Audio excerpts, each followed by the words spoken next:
போன தடவை எடுத்த ஜோஷுவா புஸ்தகத்தை எடுத்துக்கொள்வோம். ஏன்னா போன தடவை முடிக்க முடியல, அதோட டாபிக் இருக்கு. 1ஆம் அதிகாரம் 7ஆம் வசனத்தை பார்ப்போம்.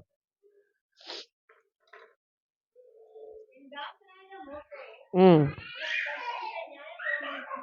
ம்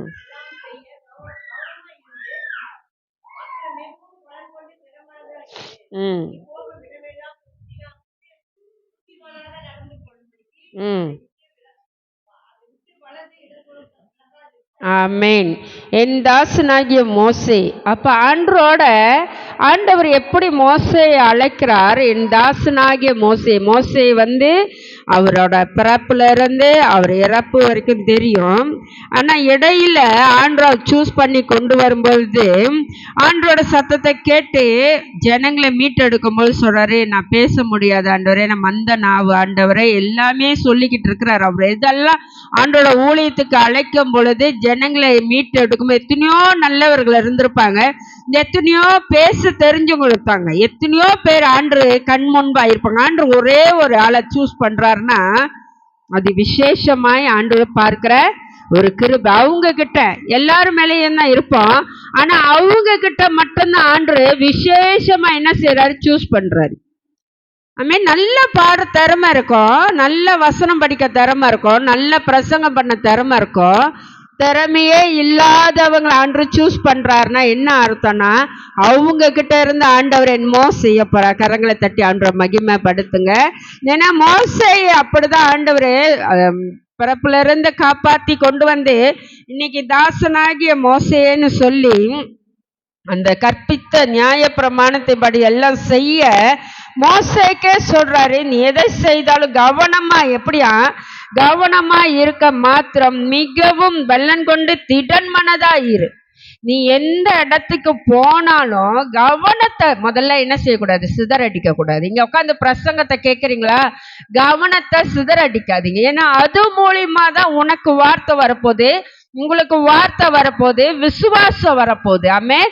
எத்தனை பேர் நீங்க பார்த்துருக்கீங்க, ஆலயத்திலே வளருவாங்க, ஆலயத்திலே இருப்பாங்க, ஆனா கர்த்தருடைய வார்த்தை மட்டும் கவனமா கேட்க மாட்டாங்க.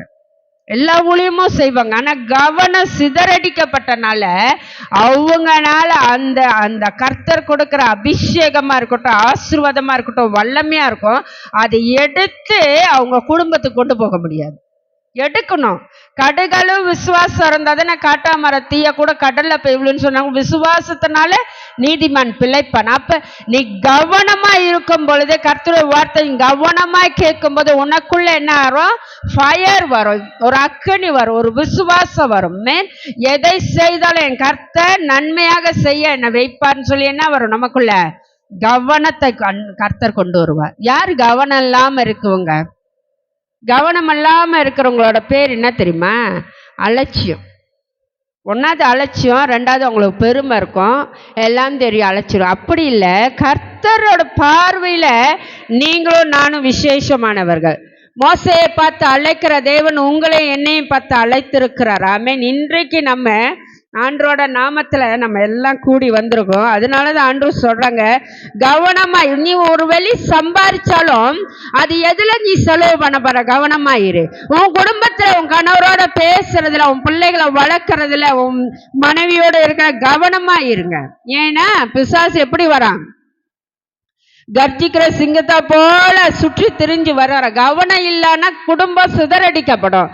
யார் யாரோ நமக்காக பேசுவாங்க, அவங்க சொல்றது இவங்க சொல்றதெல்லாம் நம்ம கேட்க முடியாது. நம்ம தேவன் நமக்காக என்ன சொல்றாரோ அதுதான் கேட்க முடியும். ஆமென். நீங்க ஆண்டு பாதத்துல உட்காரும் போது ஆண்டு உங்களோட பேசுவார். ஆமென்.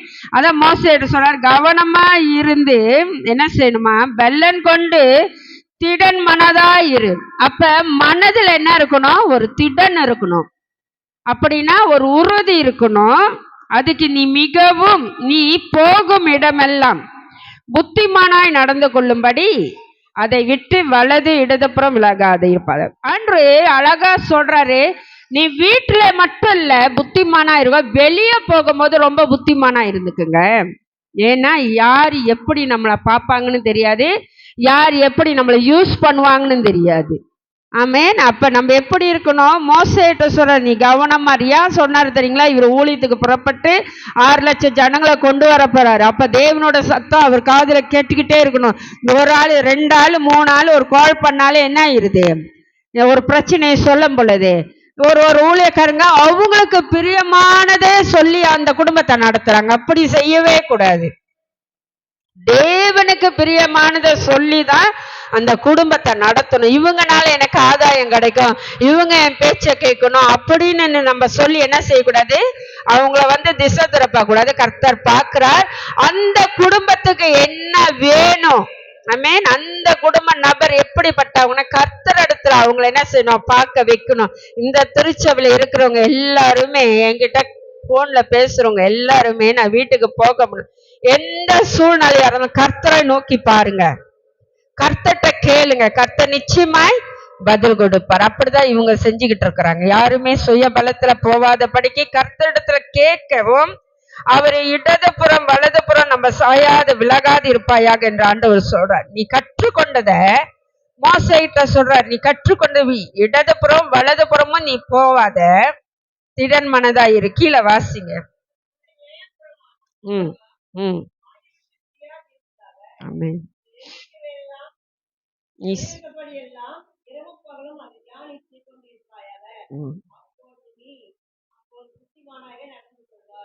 இந்த நியாய பிரமாண புஸ்தகம் வாயை விட்டு பிரியாதிருப்பதாக. அப்ப கர்த்தரோட வார்த்தை நம்ம இருதயத்துல இருந்து வாயை விட்டு பிரிந்து போக கூடாது, மறுதளிக்க கூடாது இயேசுவை. நம்ம ஆண்டவரை எந்த சூழ்நிலையிலும் மறுதளிக்க கூடாது. அதுதான் அவர் சொல்றாரு, வாயிலிருந்து ஆண்டவரோட வார்த்தை விட்டு விலகாது இருங்க. நீ எந்த நேரத்தில் கர்த்தரை கூப்பிட்டா கர்த்தர் பதில் கொடுப்பார்.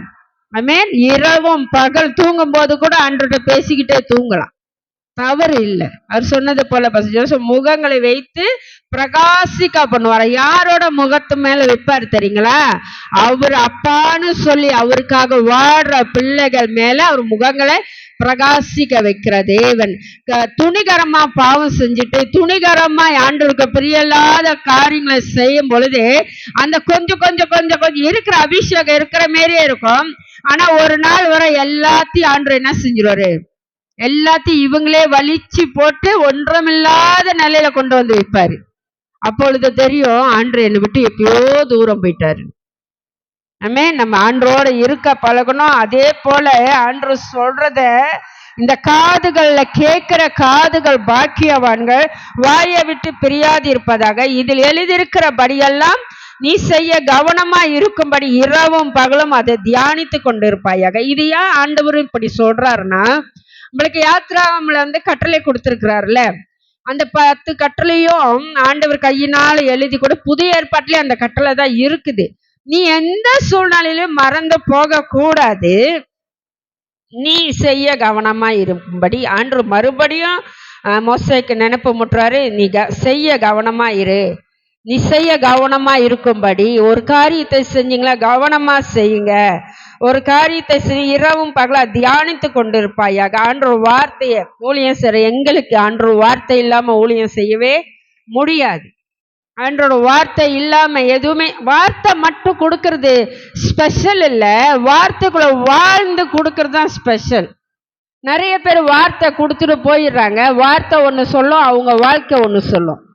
நிறைய பேர் பாருங்க, ஊழியக்காரங்களை பார்த்தே சோர்ந்து போனவங்க நிறைய பேர் இருக்காங்க, ஊழியக்காரங்களை பார்த்து உடஞ்சு போனவங்க நிறைய பேர் இருக்காங்க, ஊழியக்காரங்களை பார்த்து பின்வாங்கி போனவங்களும் நிறைய பேர் இருக்காங்க.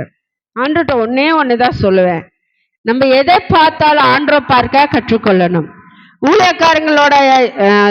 ஊழியக்காரங்களா இருந்து கர்த்தரோட மகிமையை கொண்டு வராத, கர்த்தரோட வார்த்தையில உண்மை இல்லாத, கர்த்தரோட சேராத ஊழியரோடு நீங்களும் நம்ம சேர்ந்தாலும் நரகம்தான். ஆமென். உண்மை உள்ளவர்கள் கர்த்தர் எப்படி இறங்குறாரா? அவர் இறங்குவார். ஆமென். பாருங்க, அந்த இடத்துல நீ கவனமாயிரு, நீ கவனமாயிரு தானே. அது நினைத்து இந்த வருடத்துல நான் எதெல்லாம் கவனம் இல்லாம இருந்தனால என் போராட்டம் வந்துச்சு. கவன குறைவால வந்த போராட்டம் தான் நிறைய.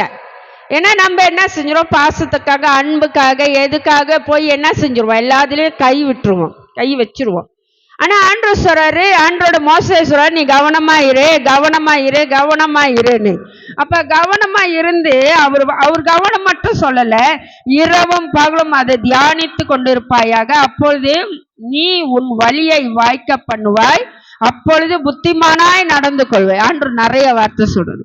உன் வழி கரெக்டா இருக்கும், நீ புத்திமானாய் நடந்து கொள்வாய். அப்ப தேவனோட பிள்ளைகள் எப்பொழுது என்னவா இருக்கக்கூடாது, ஏனோதான். எப்போது சொல்றது கேட்டிருக்கீங்களா? நிறைய பேர் சொல்றது கேட்டுங்க, நான் ஜெபம் பண்றேன் ஆண்டவர் பார்த்துக்குவாரு, நான் ஜெபம் பண்றேன் ஆண்டவர் பார்த்துக்குவாரு. ஒரு புத்தியான ஜெபம் இருக்காது, ஒரு கவனம் உள்ள ஜெபம் இருக்காது.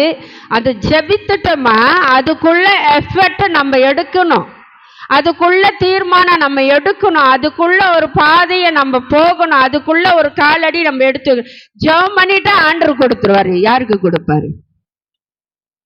அவர் கொடுக்கிற ஆளே பிரித்து வைத்திருக்கிறார். செய்ய முடியறவங்களாம் சொந்தமா செய்யுங்க. இப்ப எங்க வீட்டுல எங்க பிள்ளைங்க இருக்காங்க. இப்ப என்னோட பிள்ளைங்கள்லாம் நான் வளர்த்து எடுத்து கர்த்தரோட கிருபையால எங்க சின்ன மகளுக்கு நேற்று தான் பிறந்த நாள். அப்ப அவங்களுக்கு இந்த வடம் 19 வயது. 19 வயது ஆகி அவங்க வளர்ந்து அவங்களோட லெவல் அவங்க வளர்ந்துகிட்டு இருக்காங்க. மற்றவங்களுக்கு இன்னும் வயசு கூட.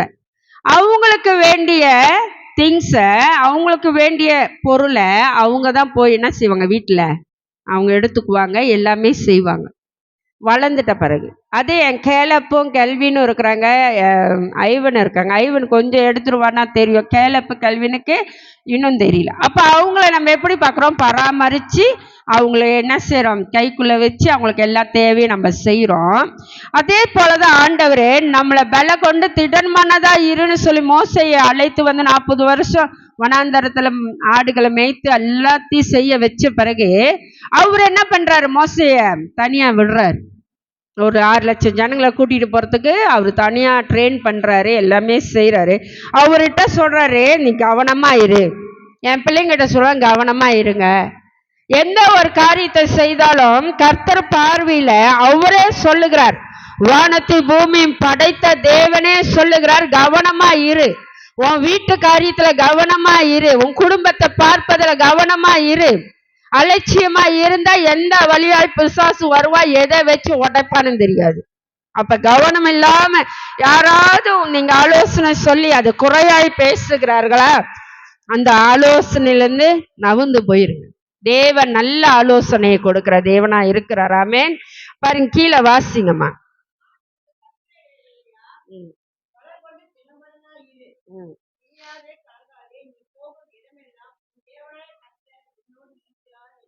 ஆமென். நான் உனக்கு கட்டளையிடவில்லையா? அப்ப ஆண்டவர் நம்மளோட மோசையோடு பேசினவர் தான் நம்மளோடு பேசுறாரு.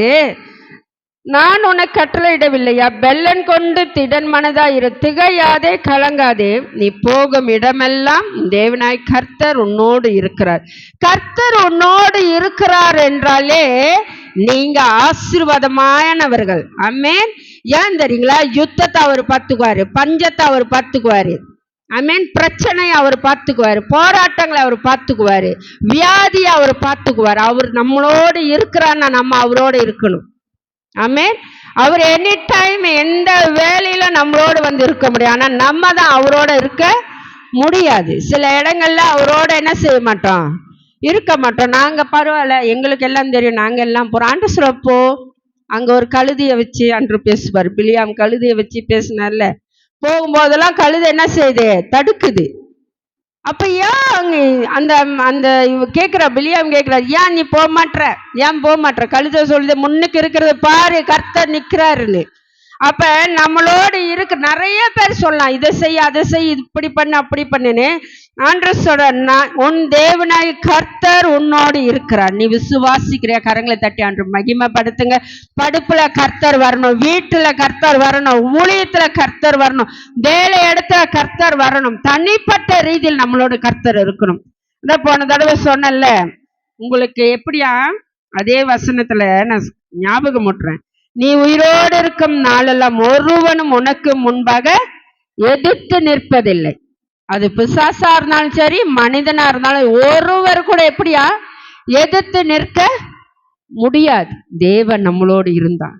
உன் கரங்கள் ஆசீர்வதிக்கப்பட்ட கரங்களா இருக்கும். உன் குடும்பம் இன்னும் வளர்ச்சி அடைஞ்சிருக்கணும். அப்பதான் தேவன் உன்னோடு இருக்கிறார். ஏன்னா இந்த காலகட்டத்துல முன்ன உள்ள காலத்தை விட இந்த காலகட்டம் ஆண்டவரே நம்மளோடு இருக்கிற நிரூபிக்கிற தேவனா இருக்கிறார். ஆமென். ஏன்னா நீ ஒரு தாளந்து வச்சிருந்தா 2 தாளந்தாய் ஆண்டவர் மாற்றுகிறவரா இருக்கிறார். மேன் 2 வச்சிருந்தா 4 தாளந்தாய் ஆண்டவர் மாற்றுகிறவரா இருக்கு. அப்ப அதுல இருந்து தெரிஞ்சுக்கலாம் தேவன் உன்னோடு இருக்கிறார், உயிரோடு இருக்கிறார். ஆமென். நீங்க ஒவ்வொரு நாளும் அறிக்கை செய்யணும், தேவன் என்னோடு இருக்கிறார், என் தேவன் என்னை விட்டு விலகவும் மாட்டார், என்னை கை விழவும் மாட்டார். உனக்கு என்ன தெரியுது ஆண்டுக்குள்ள வளர்ந்து கற்றுக்கொள்ளும்படியே ஆண்டு சொல்லுகிறார். ஆமென். இன்னைக்கு ஒரு 2 நபர் 2 ஆத்துமா நம்ம ஆலயத்துல கூட்டிட்டு வரும்போது அவர்கள் ஆண்டவர் நிச்சயமா நம்ம ஜபத்து மூலியமாகவே அவர்கள் ஆசீர்வதிக்கப்படணும். ஆமென். கரங்களை தட்டி ஆண்டு மகிமைப்படுத்து. ஏன்னா நம்மளோட தேவன் இருக்கிறார். ஆமென். தேவன் நம்மளோட இருந்தா நம்ம ஜபத்தை ஆண்டவர் கேட்கிறவரா இருக்கிறார். அப்ப ஆண்டு ஒவ்வொரு நாளும் ஆண்டு நம்மளோட ஞாபகம் ஊற்றார், நான் உன்னோடு உனக்கு கட்டளையிடவில்லையா, பலன் கொண்டு திடன் மனதாயிரு, திகையாதே கலங்காதே, நீ போகும் இடமெல்லாம் உன் தேவனாய் கர்த்தர் என்னோடு இருக்கிறார். சரிங்களா? தேவன் யாரோட இருப்பாரா சொல்லுங்க? என்னோடு இருக்கிறார், என்னோடு இருக்கார். அது நீங்க எப்படி சொல்லலாம் தெரியுமா?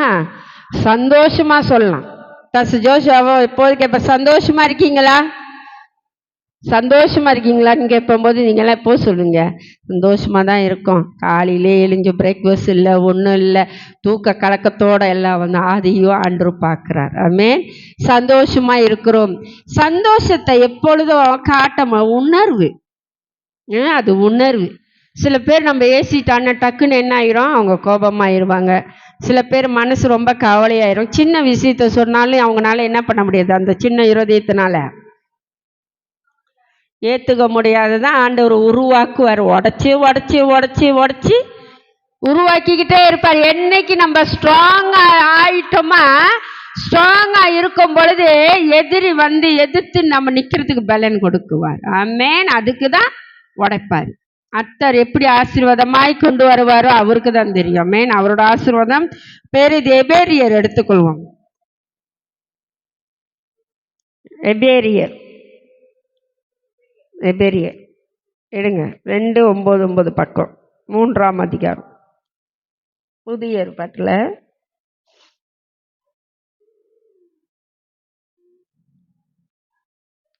ஒன்று 2 வாசிங்க, யாராவது வாசிங்க, எடுத்துங்க.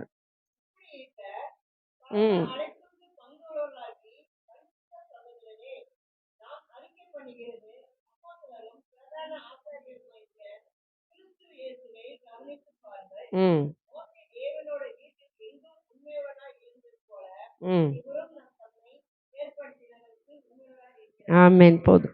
இப்படி இருக்க பரம அழைப்புக்கு பங்குள்ளவளாகிய பரிசுத்த சகோதரரே, அப்ப இத வாசிக்கிற ஒவ்வொருவரும் இந்த வேதத்தை வாசிச்சு பாருங்க, வேதத்தை வாசிங்க.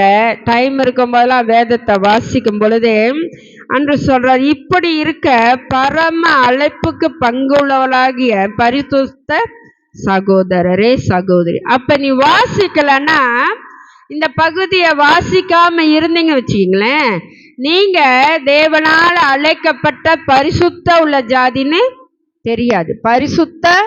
நம்ம பரிசுத்தமாக்கப்பட்டுட்டோம். ஆண்டு அழைக்கிறாரு.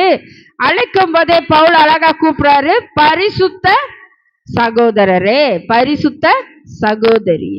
அப்ப பரிசுத்தம் உள்ளவர்களுக்கு ஆண்டவர் தரிசனம் கொடுப்பாரு. ஆமென். பரிசுத்தம் உள்ளவங்க தரிசனத்தை பார்ப்பாங்க.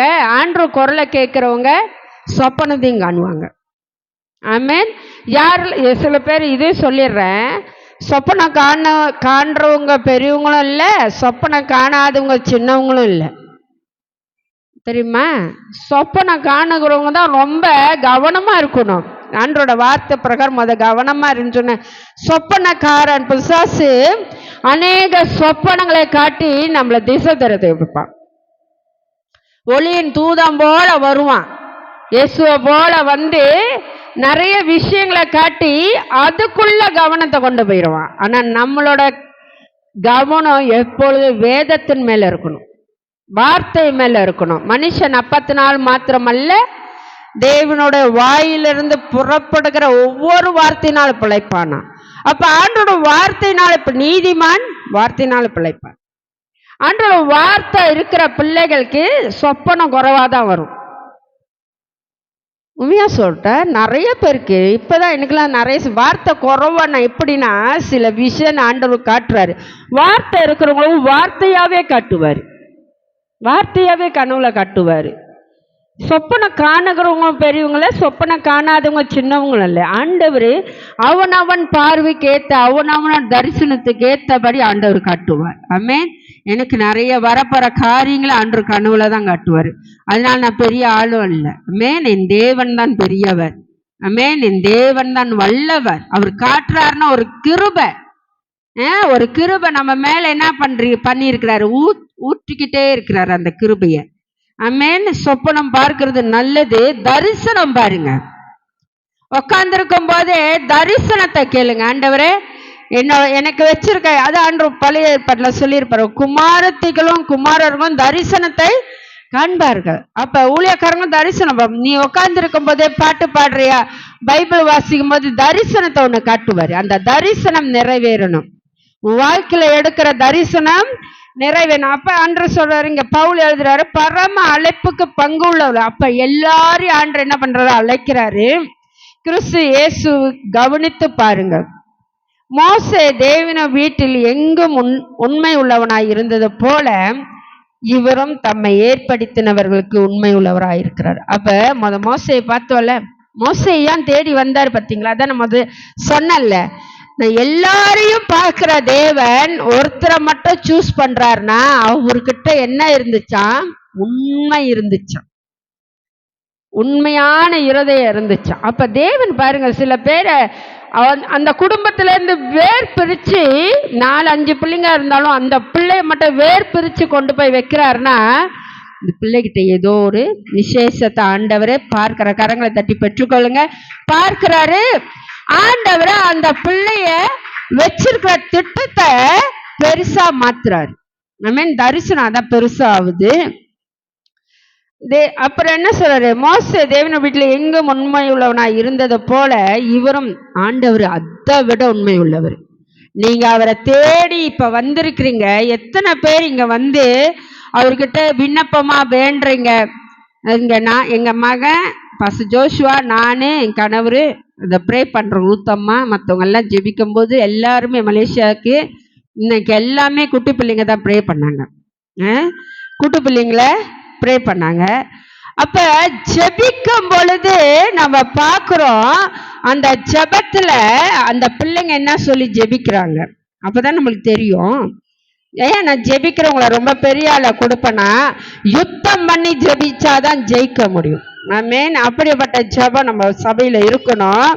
அப்ப என்ன சொல்றோம்னா, அந்த ஆண்டு உண்மைய பாக்குறாருல, அந்த பிள்ளைகிட்டயோ ஏதோ ஒரு உண்மை இருக்குது, கர்த்தருக்கு பிரியமான உண்மை, அவரு உண்மை உள்ளவரா இருக்கிறாருல, அதனாலதான் அந்த உண்மையை தேடி வரும்.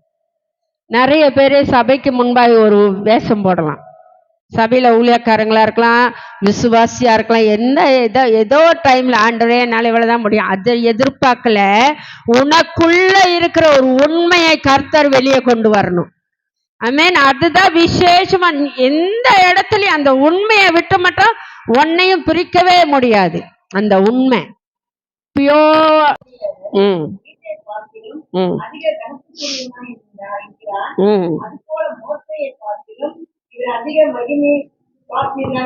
ஆமே. வீட்டை உண்டு பண்ணினவன் வீட்டை பார்க்கிலும் அதிக கனத்தைக்குரியவனாய் இருக்கிறான்.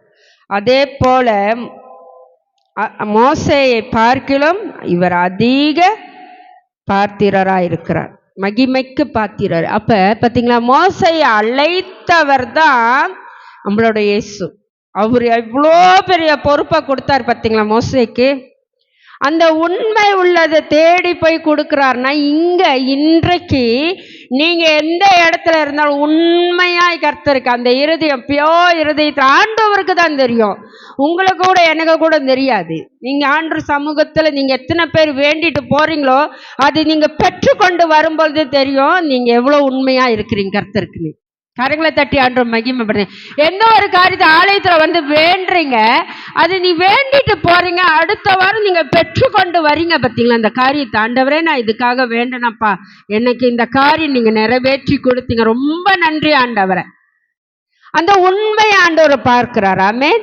இது நாள் வரைக்கும் நீ வேண்டினது உன கையில கிடைக்கலன்னா மறுபடியும் ஒரு ஒப்பரவாகி கர்த்தட்ட மன்றாடி, இதான் ஆலயம். இதுக்கு தான் நம்ம வந்திருக்கோம். அதனால நான் ஆலயத்துக்குள்ள வந்துட்டோன்னு உள்ள வந்த கையோட எல்லாம் பேசிருந்தான் டக்குன்னு என்ன பண்ணிடுவோம், மைக் எடுத்துருவோம். அதுக்கப்புறம் நீங்க முடிச்சிட்ட பிறகு எவ்வளவு நேரம் வேணா பேசுங்க. இது தேவனுக்கு கொடுக்க வேண்டிய ஆராதனை, தேவனுக்கு உரிய ஒரு ஆராதனை. ஆமென். அப்ப அவர் உண்மையாய் நம்மளை தேடி வரும் பொழுது நீ கதவை திறக்காம, கர்த்தருக்காக திறந்த வாசலை வைக்காம அடைத்து போயிட்டு, அவருக்கு எல்லாம் தெரியும். எப்படி நிறைய பேர் சொல்றாங்கன்னா அவருக்கு எல்லாமே தெரியும். யாருக்கெல்லாம் தெரியுமா?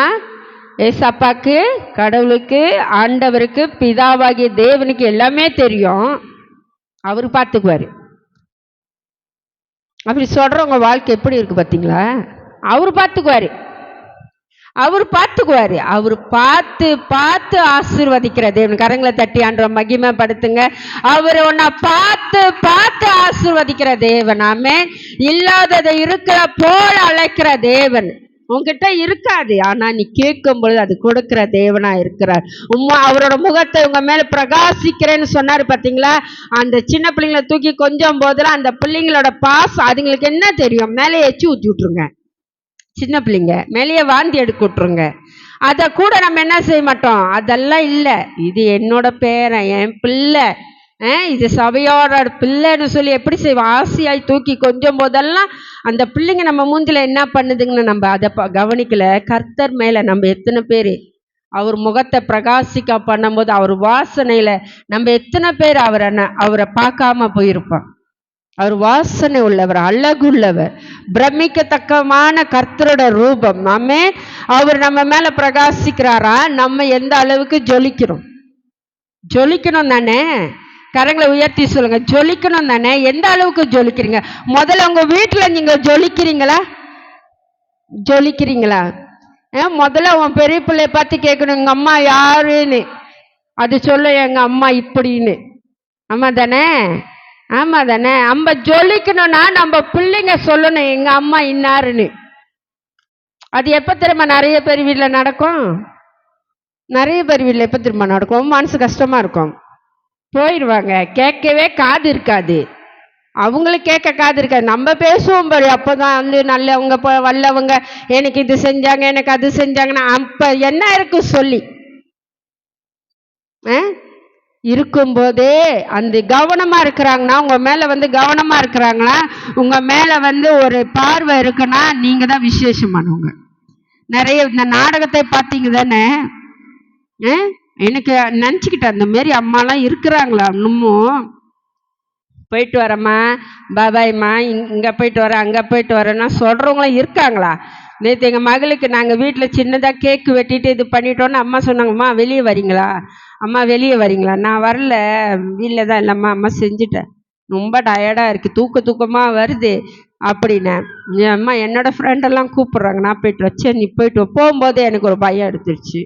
அட்ட சொல்லலை, இப்போ சொல்கிறேன். 19 வயது, எப்பயுமே வெளியே போனதில்லை தானே, இங்கே போயிருக்கேன். இந்த மாதிரி பர்த்டே அன்னைக்கு போனதில்லை, பர்த்டே அன்னைக்கு நான் அனுப்பினதில்லை யாரையுமே.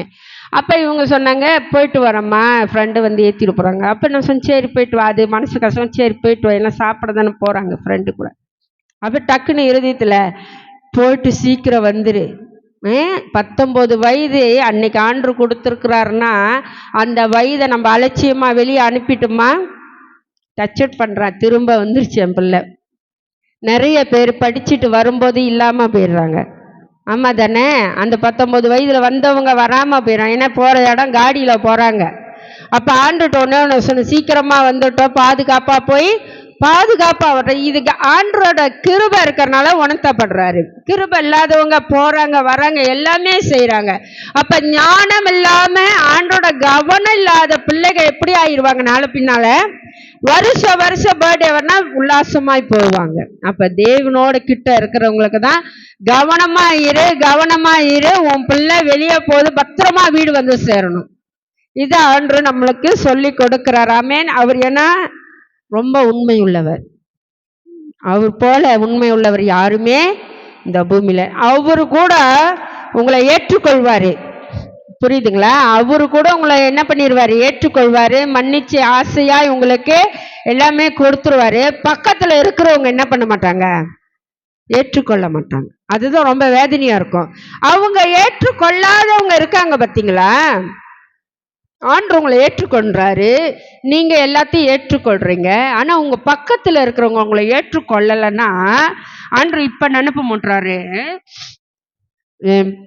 பரமண்டங்கள் இருக்க எங்கள் பிதாவே அந்த ஜெபம் தெரியுதானே எல்லாத்துக்கும் தெரியும். அதெல்லாம் முடிஞ்ச வரைக்கும் எத்தனோ வாட்டி சொல்லிடுங்க. வீட்டில் டைம் கிடைக்கும் போதெல்லாம் சொல்லுங்க, ஆண்டவரே இந்த எங்களை பாதுகாத்ததுக்காக நன்றி. ஏன்னா இது கர்த்தர் சொல்லி கொடுத்த ஜெபம். அப்ப ஆண்டு சொல்றாரு, நான் ஆசீர்வச்ச மனுஷனை, நான் ஆசீர்வச்சுக்கிட்டே இருக்கிற பிள்ளைய நீ அதை ஆசீர்வாதத்தை பார்த்து இல்ல அதோட கேரக்டர் ஏதோ பார்த்து உனக்கு பிடிக்கல தெரியாத மாதிரி போனா முதல்ல ஓ ஆசீர்வாதத்தை நிப்பாட்டிடுவாரு.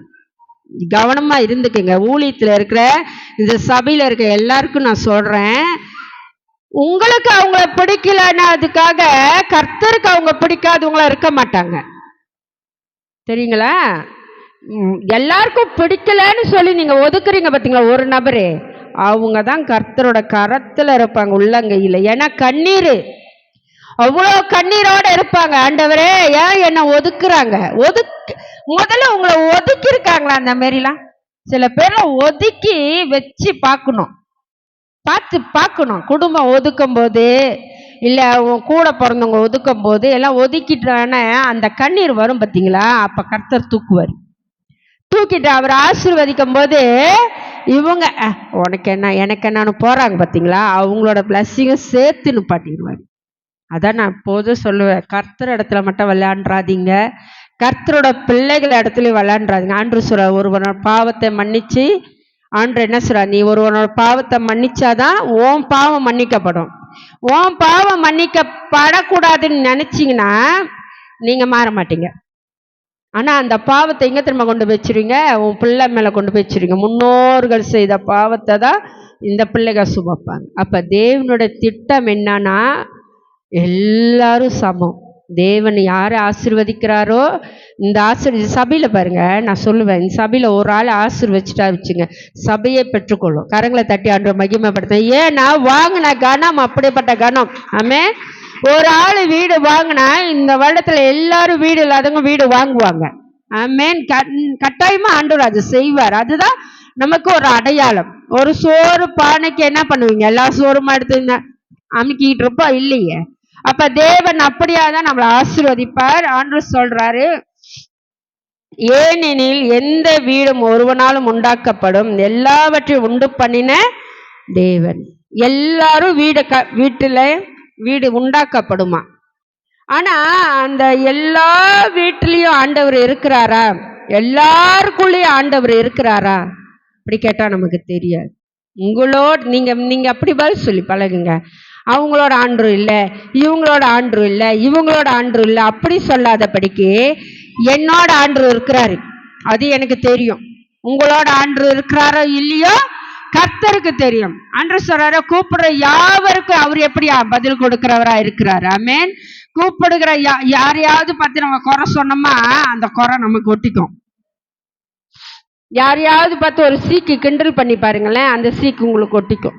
இப்ப ஆண்டவர் என்ன சொல்றாரு, யாருக்காகவும் வாயை திறக்காத, உன் குடும்பத்தோட சந்தோஷமா இன்னும் பல மடங்கு ஆசீர்வாதத்தோட சந்தோஷமாய் வாழும்படியை கர்த்தர் நமக்கு வைத்திருக்க ஆசீர்வாதம் பெருசு.